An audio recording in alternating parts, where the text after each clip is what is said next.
People, what's happening? Welcome back to Chelsea Fan TV and welcome to another edition of the opposition preview. First things first, guys, make sure you smash a like, subscribe to Chelsea Fan TV if you're new around here, and leave your thoughts in the comments below. As always, the international break is done. Premier League football's back, and it's a big one. Saturday, 5:30 kickoff. Chelsea against Arsenal, Stamford Bridge. Chelsea struggling down in 11th. Arsenal second on goal difference to Spurs.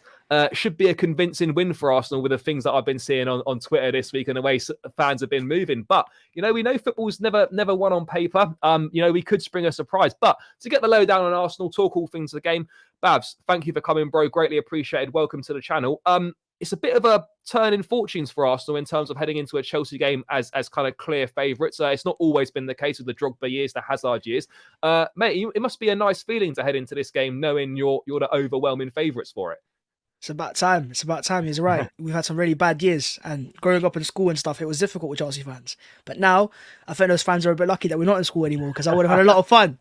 So look, it is intriguing. I'm enjoying it. But of course, you can't take stuff for granted. Like, Stamford Bridge is meant to be a fortress, especially in massive games. And to be fair, you play Liverpool there this season and you drew them. So you're a team with enough firepower to still cause issues. So you got to respect Chelsea. But I think with Arsenal, with the players that we have fit and available, I expect to win. Yeah, mate, I'll hear it. I'll be going on Saturday. I'm under no illusions that a point would be a brilliant result for us. And that feels like sad to say that given the dominance we've had over the years. But, this is where we're at right now. Arsenal are clearly better than Chelsea at this point in time, have been for the last 12 to 18 months. Obviously, a lot further ahead in the project, the process, whatever you want to call it, under Arteta than we are under Pochettino. But, football's a funny thing, you just never know what's going to happen. But, I mean, Baz, what have you made of the start to the season so far? Because I've watched a bit of Arsenal this season in terms of, I think compared to last season, I know it's early days, but I would say probably less pleasing on the eye, but a lot more efficient, grinding results out, more efficient as a team. Would you say that's a fair reflection? Yeah, I'd say it's more sustainable. Yeah. That's the word I use, because last year we were playing at this stage of the season very expansive, aggressive football, and it's very nice to watch, but how sustainable is it when you get to the tough parts of the season? Well, clearly, as you saw, fell apart. Now, of course, injuries play a part, but I think Mikel Arteta understood that to beat City to a title, you have to time your team. You have to time your peak.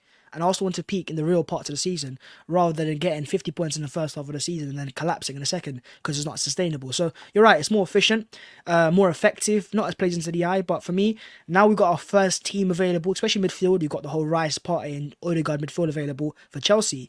I want to see us play some more football and, start to progress games better, because we've missed Partey's ability to progress the pass and get into the final third. And we saw it effective against City where he played that pass to Tomiyasu and Arsenal scored the winning goal. So we've missed that. He's back now as well. And I think we've got more than enough firepower. We should be scoring more goals, but the fact that we aren't anywhere near our best and we are second on goal difference and 2 points clear of City, I think it's a good sign. No, it absolutely is, and it'll be huge for Arsenal. I know they've had the international break in between, but to beat City and Chelsea back to back potentially, albeit a Chelsea side that is struggling. Stamford Bridge is a tough place to go. We are a big club. That would be massive in terms of momentum for mounting a challenge for this season. But on the flip side, I also feel for us, if we can get it 3 wins in a row and have like a first sort of big win of the season against a top side.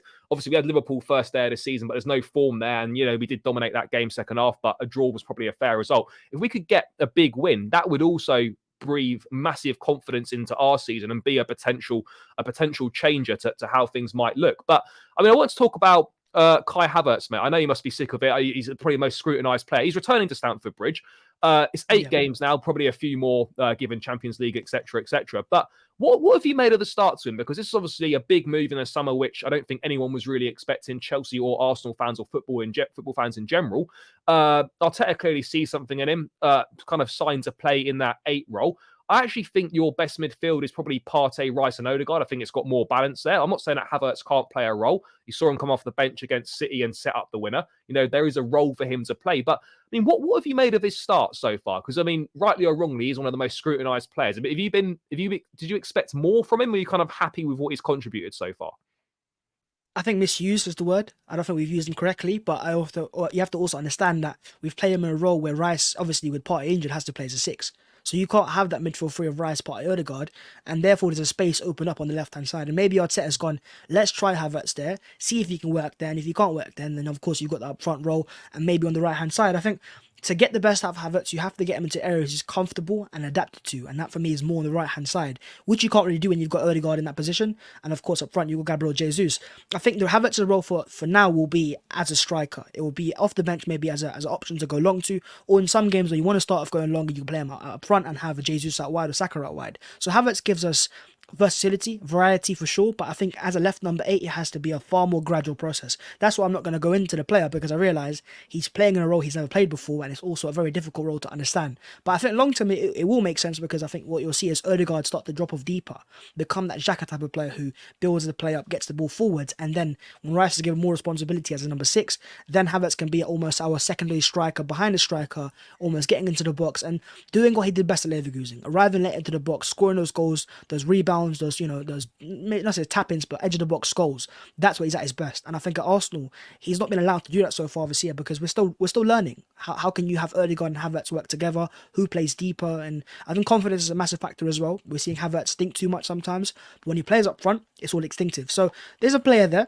And I think Chelsea fans know it's a player there, but you have to find the right system and right formation. And I think Arteta so far hasn't been able to do so, maybe down to injuries.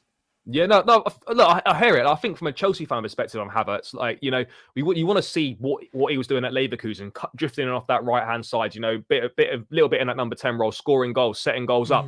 We never really saw that at Chelsea, and whether that was because we couldn't find the right system that suited him, whether we couldn't find him in the right position or whatever. But when it's 3 seasons, or now going into a 4th season, and the conversation is still, what is this guy's best position? You kind of start thinking, well, I don't want to say the Premier League's not for him, but like, you can understand why that trail of thought comes out. Look, I want to be clear that, look, at Chelsea, we didn't see the best of him. He massively under-delivered, and it was best for all parties that he moved on in the summer.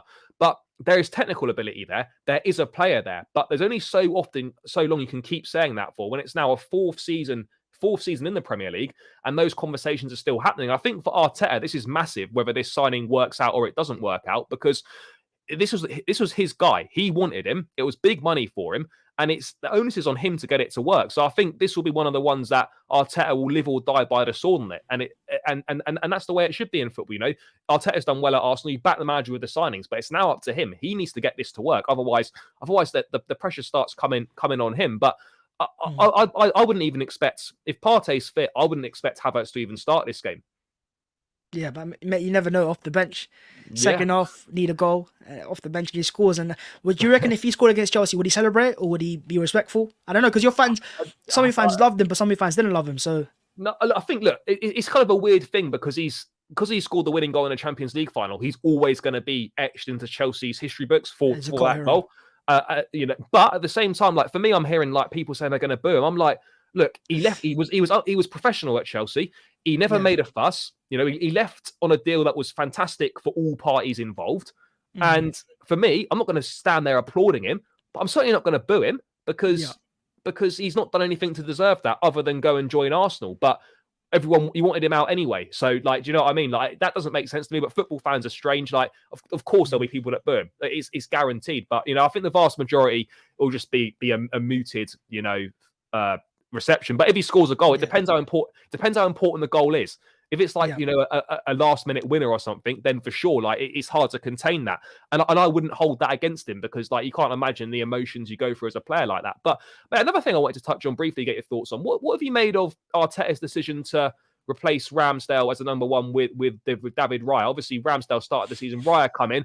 I think for myself, I felt like, when you bring in a keeper like David Raya, who is a number 1 goalkeeper, like, the writing was on the wall for Ramsdale. He waited a few games, but he's brought him in. Raya's his guy now. We know he's the number 1 going forward. And for me, this only ends one way, with Ramsdale leaving. But what have you made of Arteta's decision to put Raya in? Do you think he's like levels above Ramsdale? Is that a change that needed to be made? the answer is no to that question. I don't think he's levels above. But Arsenal are at that stage now where to beat Man City, you can't have players that are levels above. We're a very good team as it is. So it's fine margins. And Riot offers Arsenal, for me, fine margins of how we play. in terms of playing out of the back. He's a bit more higher, a bit more aggressive, and more importantly, sticks to his game, sticks to his principles. So the game against City in the first half, he wasn't the best, but the idea behind it was he's trying to invite City to press him. And so if it was Ramsdale's idea, I don't think Arteta trusts him enough to go, like, you hold the ball, and not make a mistake, because he nearly made a mistake and then nearly scored. And sometimes keepers change the way the fans were onto him. I was in the crowd and the crowd was saying get the ball long, but Raya stuck to his game plan, and I think that was the idea behind it. Is he wants a goalkeeper that can just keep cool in those moments where mistakes are going to happen. When you play that style of football, it's risky. It comes with risk. But can you stay still? Can you stay calm? And he did that. And then the second half, we saw right towards the end why it was so effective. Because when Havertz was on the pitch and when you've got a target up front, you can aim for him all the time and it will work out. So I wouldn't say Raya is much better than Ramsdale, but he's a slight improvement. And that's sometimes what you need in these fine margins to beat City. I hear it. I think it's a little bit similar to us at Chelsea in terms of, I wouldn't say that Robert Sanchez is a massive upgrade on Kepa, but he's certainly an upgrade in certain areas. And I guess, like, as you talk about, you're not going to be able to get players that are levels above City's players. So you've got to try and find margins, etc., as you say. And probably you'd have to say that Raya, who maybe not levels clear of Ramsdale, but the way Arteta wants to play, he is much better than Ramsdale at doing that. And I think a few mistakes crept into Ramsdale's game towards the end of last season. I think it's harsh for sure, but sport at the elite level is tough. And if you want to win, you've got to make tough decisions. And, again, it's another one like the Havertz thing. I'm not saying this will define Arteta, but this will be another thing that either, he's held as a genius, or it's like, he's got kind of two big deals wrong here. So look, I certainly hear it. I mean, more on the game though, bro. How do you expect Arsenal to approach it? Much the same as you've approached a lot of the games this season. Obviously, I know you've played big teams at home, but I'd say this is your biggest test away from them. I know Everton's been a bogey ground for you, but you won there, but they're obviously not a great team. Palace is tough to go to as well, and obviously you went down to Bournemouth and battered them. But this is kind of your first big test away from home. Do you expect anything different in the setup, in the way you've been playing, or do you think we've not lost this season? Why change anything? Yeah, we're not just lost away from home. We've not conceded a single goal. So defensively, we've been very good. And so I think what we'll see this game is what we saw last year against Chelsea, which is our full team, our best 11. You could argue Timber obviously starts over Zinchenko if he's fit and available, but we're talking that midfield three of Rice, Partey, Odegaard. That's the first away game they'll have this season to play together. They've not played together since the Community Shield. And of course, the game second half against City. So now we've got that team available, depending on how fit Saka is. This will be our first 11. And then it goes on to making a statement performance, because even though Chelsea have momentum, you have to understand that at our best, we're still better than Chelsea. So you have to now go show that, because if City have their best starting 11 available, they go and win this game. So that's what Arsenal have to go and show now. And with the depth we have off the bench, if the game isn't working out, Trossard and Havertz, maybe if he doesn't start as well, and Nketiah, Fabio Vieira, Smith Rowe, there's players off the bench that Arsenal can look to change the game as well. And can't also forget Jorginho. Will he start Jorginho? If he, maybe more suited to this game, we'll see. So Arsenal have got more than enough quality. You have respect Chelsea because they're the home team. They've got quality as well, and you're a bit of a young, unpredictable team. So if you give them too much space, the likes of Mudryk and Sterling have pace and they'll hurt you. So I want to see how he respects Chelsea, because I think he will show some respect, because you do play some good style of football. And even though you've not won as many games this year, you've have games that you're dominating and you're making chances and it's not quite working out, but you're doing the right things. And so sometimes it might pay off. You do need a statement victory. When was the last time I'd ask a Chelsea fan is that you had a massive win against a team that you didn't expect to beat?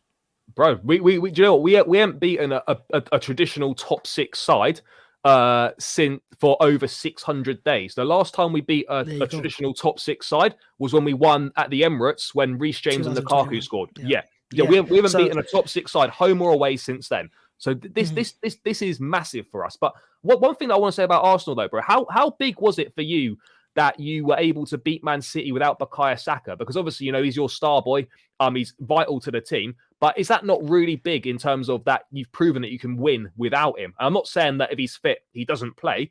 But if there's like a slight chance that, he's not fit for the full, like he's not like ready for the full 90, like you sort of know now that you can beat top teams without him. Like was that a big moment, not just beating City, but also doing it without Saka and without obviously Martinelli from the start as well? It was important because, as you said, it shows that a team is able to adapt. It's able to survive in an environment where sometimes, you take out Haaland of City, how would they survive? Yeah. That's the question you ask yourself. And a lot of people make a lot of questions about Arsenal's squad depth, but that was an example of Jesus out wide and Nketiah down the middle and Havertz off the bench. there's still options there, and Arsenal have squad depth. I think it's a bit of a misconception that Arsenal haven't. We've got depth, and you can see it off the bench when you got players like Trossard coming off it, and some like Smith are not even getting used. It's just a matter of there's certain players that are important to Arsenal that if they get injured, you'll see Arsenal get affected, like Saliba, and it's the same with Man City as well. Look at Rodri; he's out there for 3 games, and they've lost all 3 of those games. So I think fans need to understand that there's always some players that no matter who you got behind them, they're not going to be the same caliber. And Arsenal have players in Saka's area, but if a Saliba gets injured, then we could be in trouble again. I hear it. Injuries are like obviously like part of football, and like people like to think they're excuses, but it's legit. Like you don't have to talk to me about injuries. Like we've got no Nkunku. That was massive for our season. When he comes back, is going to be a big game changer. We've had no Reece James, arguably the best right back in the league on his day, in my opinion. Like that's a massive loss. Romeo Lavia, I'm not saying he was going to be a first team player straight away. We've not been able to use him at all this season. We've got injuries to Ben Chilwell, probably our first choice left back. We've got so many key players out. So it does disrupt the rhythm of the team. And I hear it. Yes, you should have a squad that is able to deal with that, but not to that level. And of course, you're never going to find the key thing with a squad building, of course, as you know, is like finding players that can step in that aren't a million miles off the level. And that's the big thing. Like, I think I look at us and I think, do you know what? Maybe in 1 or 2 years, or 2 years, probably more likely, we could have one of the best squads in the league. If players develop at the rate we think they might do, we could have the best squad in the league. Like that might sound ridiculous, but there's potential for that to happen if you have the most expensive for sure. Well, most expensive, yeah. Do you know what's going to be mad as well, bro? Isn't it going to be the 3 most expensive signings in Premier League history on a pitch on Saturday? Rice, Enzo, and Caicedo. Yeah. It'll be a midfield battle. And before you wanted Caicedo and Enzo, you wanted Rice. So yeah. And I think Rice is a boyhood Chelsea fan as well, so maybe he has he a was point to prove. he was at the academy until he was 14, and then obviously we let him go. Do you know what it's going to be? It's going to be a bit painful seeing Declan Rice to perform well in an Arsenal shirt, because sort of as Chelsea fans, you always felt like he was always going to come back, but it just didn't happen. I've always said, and I've taken a bit of stick for it, I always said that I've had a choice between, like, I'm delighted to have Caicedo, don't get me wrong, but if I had a choice, I would have taken Declan Rice. It's better value for money. I think, I think that's a fair thing to say. But look, I still like Caicedo. But mate, in terms of Chelsea, just to kind of round out, what when you look at us, I'm not saying that Arsenal should be fearing Chelsea, because you are better than us right now, but we do have players that can cause problems if they turn up on the day. Who are you looking at from your point of view that you think if they have a good game, they could cause us a problem? The one player that stands out to me is someone who's got a great record against Arsenal, and that's Raheem Sterling. I think that's the one player in your team that when he's on his day, he's up there with the best. Obviously, Reece James is up there as well, but we don't know if he's fit and available. But Sterling's a player that he's got a great record against Arsenal, for Man City, and even for Liverpool as well. Loves scoring against us, and I think he's a player that, if he plays on the right-hand side, you might have Cole Palmer there instead, but on the right-hand side against Zinchenko could cause issues. On the left-hand side against Ben White, again, there'll be problems as well. So I think Sterling's the one that stands out. Mudrik's in form as well, but will he start over Sterling? I don't think so. I think he'll be a Sterling, Cole Palmer, maybe Jackson up front. So look, there's pace there, and whenever there's pace, there's problems. But I think with Arsenal, what we have is a very good away defence, and I think to score against Arsenal away from home, it takes a lot. So unless we make a stupid error, or your players are really on it, and you actually take it to Arsenal, then I'm fearful, or I'm respectful, let's just say, but also I understand that we've got enough quality to get over the line. No, I hear it. I think obviously we touched on the midfield battle being key. I think the fullbacks is going to be massive as well. Like whether it's Colwell playing at left back, whether James plays, it'd probably be Gusto. If it's down to me, I wouldn't chuck Reece James straight back in. Like Gusto up against Saka, or Colwell up against Martinelli, or vice versa, or whatever. And then the fullbacks back, as you said, whether it's Sterling and Cole Palmer, or Sterling and Mudryk up against White and Zinchenko and whatnot. That's going to be key. Like, I think we do create a lot of chances. Yes, you're very good defensively, particularly away from home, but I feel that we can create chances. I know it doesn't mean much, but we are the only team this season that's won every game on XG. I know that doesn't get you any points or anything, but it shows that we are creating. We're creating a lot of chances. We've got to take what we can, mate. It's been tough so far, but look, we do create chances, and I don't think there's going to be an awful lot of goals in this game. I know you've scored a few goals away from home. We've scored a few goals in our last couple of games, but I think this will be a lot closer than people are giving it credit for. I mean, if you had to go for a score prediction, I'm pretty sure you're going to back Arsenal, because that's kind of the sensible thing to do. But I mean, are you expecting a convincing win, or do you think this will actually be a lot harder than people are thinking? I think you have to say it will be harder because of the fact that you've got momentum now, and you've not won a game in a while, so you've got some confidence in your team now, maybe some more belief. So I'd say it's close. I'll give you a goal for sure. I think it'll be like a 2-1 or 3-1. But I want a convincing victory because I think when you got your first team available, you should be able to show that you are that team alongside Man City. And that's the expectation I have. Yeah, no, for sure. When you're competing with City, as you know, like when you're obviously a couple points ahead of them now, every point you drop against two-man City is Yeah. crucial because you know they're not going to drop that many points. So like this would be massive for Arsenal to follow up beating City with a win away at Chelsea, despite the form we're in. I think it would really show that, do you know what? Maybe we've got a bit more steeliness about us this season, and we are there to be taken seriously. I think for us, I'm always going to back the boys. I'm fully aware that I'll take a point right now because that would be a great result given the gap between the two teams at this point in time. But over 90 minutes, like I think we could cause problems. There's definitely the ability to cause problems. And if Arsenal are slightly off it, which I hope they are for my sake, like we got to be there to take advantage. If we can have our shooting boots on like we did against Burnley, then I back us to get maybe a goal or two given the chances I feel that we can create. But like I'm under no illusion it's going to be tough. If I was being brutally honest, I think a 1-1 draw. But if I had to stick my neck on the line, I think we could sneak it 2-1. But my overriding thing is it will be closer than people expect. I think that's the main takeaway for me. But bro, thank you so much for your time as always, Babs. It's greatly appreciated. If the people want to check out more of what you're doing, where should they go? Yeah, I'd say come to my channel, but of course it's very Arsenal based, so I don't know how many Chelsea fans want to go over there.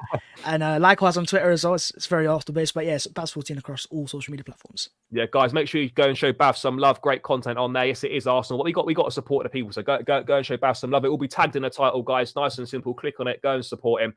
Guys, from myself, make sure you smash a like on the video. Subscribe to Chelsea Fan TV. As I said, leave your thoughts in the comments below on whether you think we can get a win against Arsenal. I will catch you again in another video soon.